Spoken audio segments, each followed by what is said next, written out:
नमस्ते दोस्तों, मैं हूं प्रदीप कुमार। आप देख रहे हैं डिजिटल मार्केट। वीडियो शुरू करने से पहले बता दूं, ये वीडियो एक एजुकेशनल पर्पज़ के लिए है। अगर आप स्टॉक मार्केट में कोई भी फाइनेंशियल इन्वेस्टमेंट करते हो तो अपने फाइनेंशियल एडवाइजर से सलाह जरूर लें या फिर अपनी सोच समझ के साथ ही स्टॉक मार्केट में इन्वेस्टमेंट करें। अगर आपको स्टॉक मार्केट में कोई भी फाइनेंशियल लॉस होता है तो उसके लिए ये वीडियो रिस्पॉन्सिबल नहीं रहेगी। तो चलो दोस्तों, वीडियो शुरू करते हैं। आज हम इस वीडियो में बात करने वाले हैं वोडाफोन आइडिया लिमिटेड स्टॉक के बारे में। एनएससी बीएससी की लिस्टिंग में ये स्टॉक आइडिया के नाम से लिस्टेड है। देखो, वीडियो के लास्ट तक जरूर बने रहना, क्योंकि यहाँ पे मैं कोई छोटी मोटी फंडामेंटल एनालिसिस नहीं करने वाला। यहाँ पे एक काफी बड़ी पोस्टमार्टम रिपोर्ट मैं आपको सामने लेके आने वाला हूँ। स्टॉक की पूरी तरह से पोस्टमार्टम करने वाला हूँ, ठीक है। साथ में स्टॉक की हर एक बारीक पहलू के बारे में मैं आपको रूबरू करवाऊंगा, अपडेट करवाऊंगा। मैं किसी भी कैंडल चार्ट को यहाँ पे रीड करने वाला नहीं हूँ। मैं यहाँ पे कंपनी के जो भी आंकड़े हैं, जो कंपनी ने यहाँ पे शो कर रखे हैं, उन आंकड़ों को आपको दिखाऊंगा और उसी के बेस पे ऐसी ऐसी चीजें बताऊंगा जो आपने शायद आज तक कभी नहीं सुनी हो। स्टार्टिंग के 2-3 मिनट तक तो वीडियो की सिर्फ इंट्रोडक्शन चलती है। जब आप वीडियो को जितना डीपली देखोगे, जितना ज्यादा देखोगे, आपको स्टॉक के बारे में उतनी ही ज्यादा इंफॉर्मेशन देखने को मिलेगी, उतना ही ज्यादा आप अपने स्टॉक के बारे में अपडेट रहोगे, इंफॉर्मेटिव रहोगे, ठीक है। तो देखो, वीडियो शुरू करते हैं।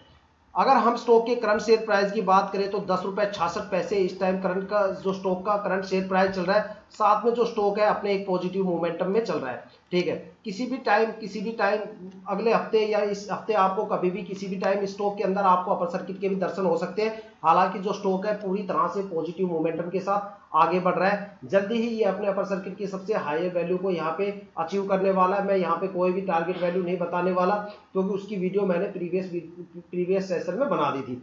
आप वो जाके चेक कर सकते हो। साथ में अगर इसके करंट शेयर प्राइस की बात करें तो यहाँ पे आपको 28 पैसे का जबरदस्त पॉजिटिव मोमेंटम देखने को मिलता है। साथ में ₹2.5 के आसपास, नियर बाई 3% के आसपास यहाँ पे एक जबरदस्त पॉजिटिव उछाल आपको देखने को मिल रहा है, ठीक है। स्टॉक में लगातार एक पॉजिटिव मोमेंटम आपको कंटिन्यू मार्केट में देखने को मिलेगा। एक अच्छा खासा यहाँ पे पॉजिटिव मोमेंटम चल रहा है, ठीक है। साथ में अगर इस कंपनी के ऑपरेशनल एक्टिविटी या सेल्स रिपोर्ट की बात करें तो उसके लिए हमें कंपनी का क्वार्टरली रिजल्ट देखना पड़ेगा। और एक नजर अगर हम इसके क्वार्टरली रिजल्ट पे डालते हैं जून 2024 में, तो देखते हैं यहाँ पे क्या निकल के आता है। अगर कंपनी के रिवेन्यू की बात करें तो यहाँ पे 10,000 करोड़ का कंपनी का रिवेन्यू है। साथ में अगर लास्ट ईयर के साथ इसका कंपैरिजन करवाया जाए ईयर टू ईयर, तो यहाँ पे जो परफॉर्मेंस निकल के आती है वो यहाँ पे काफी ज्यादा माइनस आ रही है। 1% की यहाँ पे गिरावट आ रही है, ठीक है। साथ में अगर नेट इनकम की बात करें तो -6,000 करोड़ की यहाँ पे नेट इनकम है, जो कि पिछले ईयर के कंपैरिजन में यहाँ पे 17% का जबरदस्त उछाल आपको देखने को मिल सकता है। साथ में अगर कंपनी के नेट प्रॉफिट मार्जिन की बात करें तो -61.21% इस टाइम चल रहा है। साथ में अगर लास्ट ईयर की कंपैरिजन में अगर देखा जाए तो 17% से ज्यादा का यहाँ पे एक जबरदस्त आपको पॉजिटिव एक मतलब एक अच्छी खासी आपको उछाल देखने को मिला है, ठीक है। अब बात करने वाले हैं स्टॉक के थोड़े से और डीपली एनालिसिस के बारे में। सबसे पहले स्टॉक की जो मार्केट कैपिटल है वो देखते हैं। देखो, स्टॉक जो चल रहा है वो 10 रुपए 66 पैसे के आसपास चल रहा है और स्टॉक की जो मार्केट कैपिटल है वो 72,000 करोड़ के आसपास है। देखा जाए तो यहाँ पे मार्केट कैपिटल कुछ ज्यादा ही है देखने को मिल रहा है, ठीक है। इसी वजह से स्टॉक्स के अंदर हो सकता है कि आपको परफॉर्मेंस काफी कम देखने को मिले। अब काफी बंदे ये बोल रहे हैं कि भाई मार्केट कैपिटल से आपको कैसे पता चल गया, कि भाई मार्केट कैपिटल से आपने कैसे गैस कर लिया कि स्टॉक की परफॉर्मेंस काफी डाउन है। सोच सकते हो कि स्टॉक 10 रुपए 66 पैसे का है और यहाँ पे जो बुक वैल्यू है वो 11 है, मतलब बुक वैल्यू ना के बराबर है। तो जाहिर सी बात है कि भाई सारा का सारा माल किसने उठा रखा है? पब्लिक इन्वेस्टर्स ने।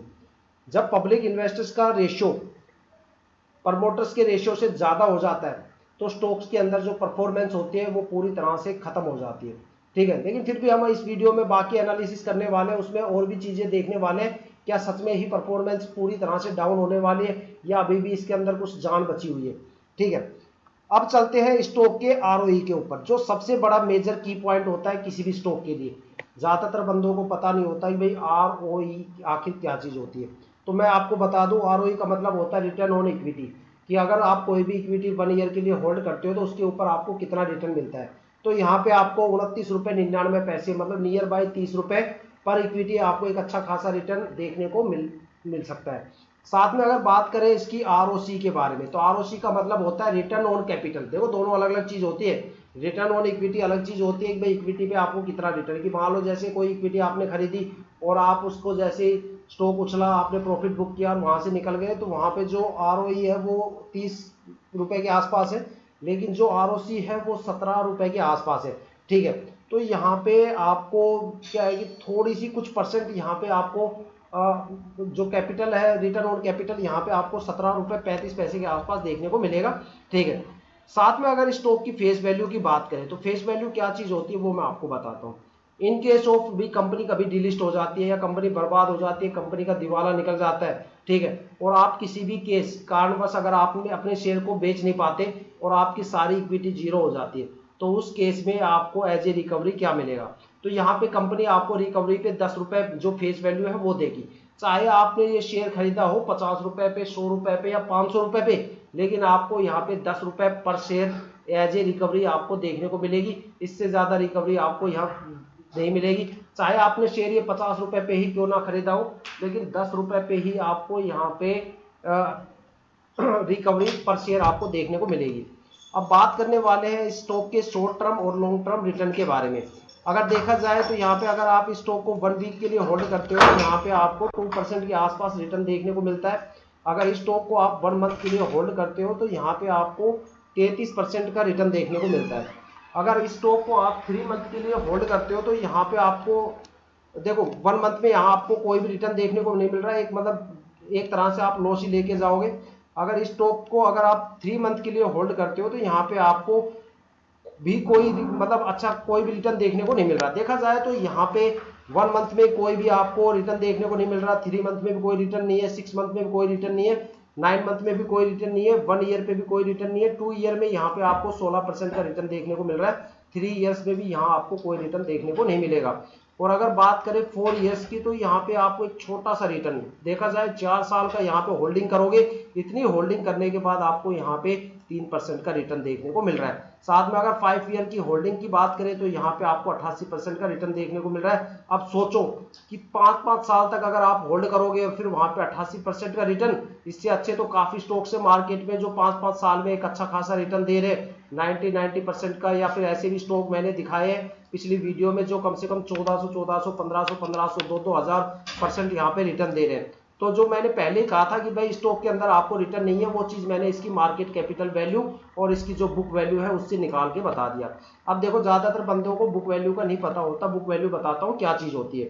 देखो बुक वैल्यू होती है कि मान लो मैंने एक शेयर 100 शेयर 50 रुपए पे खरीदे और 100 शेयर मैंने 100 रुपए पे खरीदे, तो उसका एवरेज प्राइस हो गया 75 रुपए। तो अगर स्टॉक 75 रुपए से ऊपर जाता है तो मुझे प्रॉफिट है, 75 रुपए से नीचे जाता है तो लॉस है। तो जो वो 75 रुपए है वो बुक वैल्यू है, मतलब एक एवरेज वैल्यू है। ठीक है, तो यहाँ पे जो एवरेज वैल्यू है वो ही बिल्कुल माइनस में है, मतलब कंपनी काफी ज्यादा लॉस में जा चुकी है। ठीक है, तो यहाँ पे जो बुक वैल्यू है वो माइनस में चल रही है, मार्केट कैपिटल ज्यादा उठा रखी है, तो यहाँ पे कहीं ना कहीं आपको घपलाबाजी देखने को मिले ही मिलेगी। तो देखा जाए तो यहाँ पे एक तरह से कंपनी में मार्केट कैपिटल काफी ज्यादा है, तो एक तरह से यहाँ पे जो रिटर्न है वो पूरी तरह से खत्म हो चुके हैं। ठीक है, तो यहाँ पे अगर आप 1 वीक होल्ड करोगे तो यहाँ पे आपको नियर बाय 2% का रिटर्न देखने को मिलेगा, जो मतलब क्या ही बताऊं आपको, वो रिटर्न कहने के लायक ही नहीं है। और अगर आप लॉन्ग टर्म में यहाँ पे इन्वेस्टमेंट करते हो तब जाके आपको 88% मिलेगा। तो लॉन्ग टर्म, इतना लॉन्ग टर्म करने के बाद भी अगर आपको 100% से ज्यादा नहीं मिला तो फिर फायदा ही क्या। ठीक है, तो देखा जाए तो यहाँ पे कोई खास रिटर्न स्टॉक में देखने को नहीं मिलता।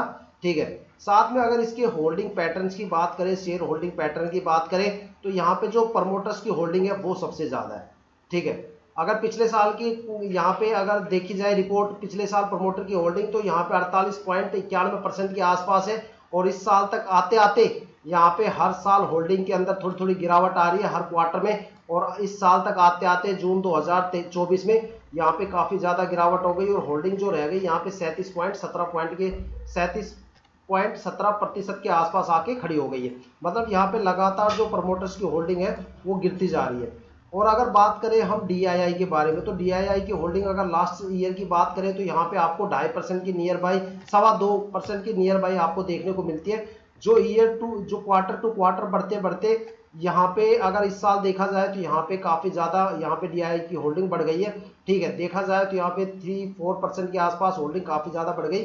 साथ में अगर FII की होल्डिंग की बात करें तो पिछले साल FII की होल्डिंग 1.98% थी, जो इस साल बढ़ के कम से कम 12.77% के आसपास आके खड़ी हो गई।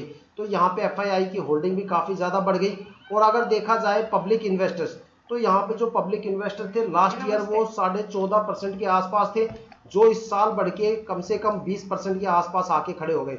मतलब देखा जाए तो धीरे धीरे यहाँ पे इन्वेस्टर्स बढ़ रहे हैं, लेकिन यहाँ पे कोई भी रिटर्न नहीं है। और देखा जाए तो यहाँ पे गवर्नमेंट होल्डिंग भी है। गवर्नमेंट की यहाँ पे 32% की होल्डिंग थी पिछले साल, जो इस साल घट के यहाँ पे गवर्नमेंट की होल्डिंग 23% के आसपास आके खड़ी हो गई। तो देखते हैं यहाँ पे किन किन की होल्डिंग सबसे ज़्यादा घटी पिछले साल के कंपैरिजन में। प्रमोटर्स यहाँ पे घट गए, साथ में गवर्नमेंट होल्डिंग यहाँ पे घट गई। साथ में अगर बात करें तो दो होल्डिंग यहाँ पे बढ़ी है, एक तो एफआईआई की होल्डिंग बढ़ गई, एक डीआईआई की।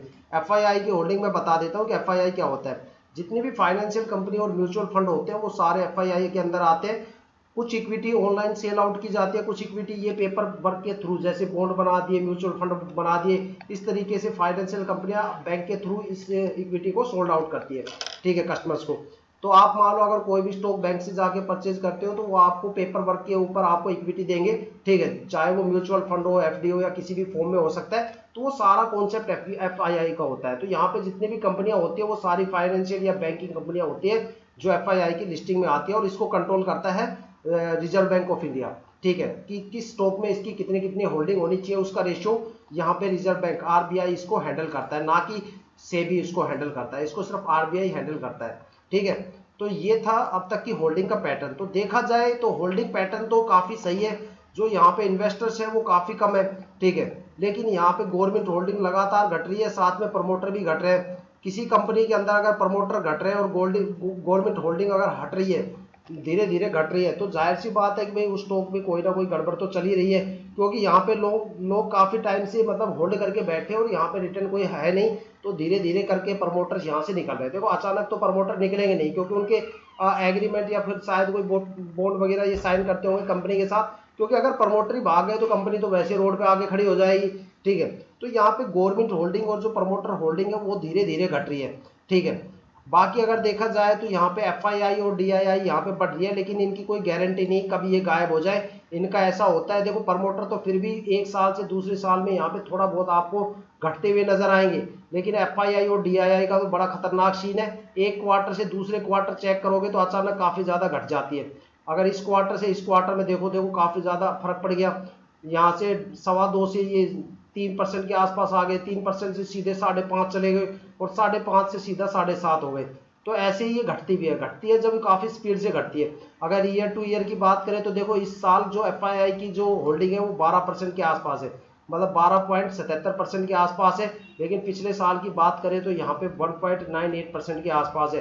तो ऐसे ही ये बढ़ती है और ऐसे ही ये घटेगी, ठीक है। तो इनके ऊपर भरोसा किया नहीं जा सकता। स्टॉक मार्केट में जो सारा भरोसा चलता है वो प्रमोटर्स के भरोसे चलता है, प्रमोटर्स के भरोसे या फिर पब्लिक इन्वेस्टर्स के भरोसे। और जो प्रमोटर का यहाँ पे लास्ट रेशो, जहां तक स्टॉक के अंदर एक जबरदस्त परफॉर्मेंस आ सकती है, वो यहाँ पे लास्ट होल्डिंग होनी चाहिए 30%। अगर प्रमोटर की होल्डिंग 30% से नीचे चली जाती है तो उस स्टॉक में आपको कोई भी परफॉर्मेंस देखने को नहीं मिलेगी।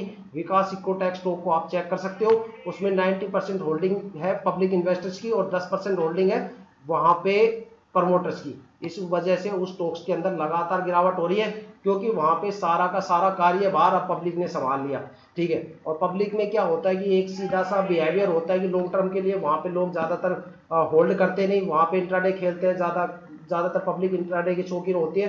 तो इंट्राडे खेल खेल के वो स्टॉक को गिराते ही जा रहे हैं नीचे, ठीक है। और कुछ लोग डेली कमेंट करके बोलते हैं भैया कुछ तो ऐसा बताओ कि जिससे कुछ ऐसी वीडियो बनाओ कि भाई पॉजिटिव की लोग वहां पे कुछ टाइम होल्ड करें। तो देखो कोई भी ऐसी वीडियो बनाने से होल्ड नहीं करता, ठीक है। तो देखो यही सिनेरियो होता है। प्रमोटर की होल्डिंग जो होती है 30% सबसे बेस्ट होती है। 30% से जितनी ऊपर रहेगी स्टॉक उतना ही जबरदस्त ताबड़तोड़ आगे भागेगा।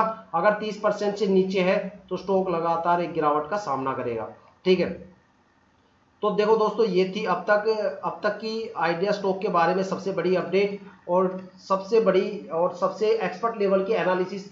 आपको वीडियो कैसी लगी हो? अगर आपको वीडियो अच्छी लगी हो तो आप कमेंट करके जरूर बताना, साथ में वीडियो को लाइक जरूर करना। साथ में अगर आप वीडियो पे नए हो तो चैनल को सब्सक्राइब जरूर कीजिएगा, ताकि आने वाली देखो हम जितनी भी डीपली एनालिसिस करके आपके लिए वीडियो बना के लेके आते हैं उसकी नोटिफिकेशन ताकि आपको सबसे पहले मिल सके, ताकि आप स्टॉक मार्केट के हर पहलू से रूबरू रहे, अपडेट रहे, साथ में अपने आप को अपग्रेड करते रहे। तो इसी के साथ ये वीडियो मैं समाप्त करता हूँ। जय हिंद, जय भारत।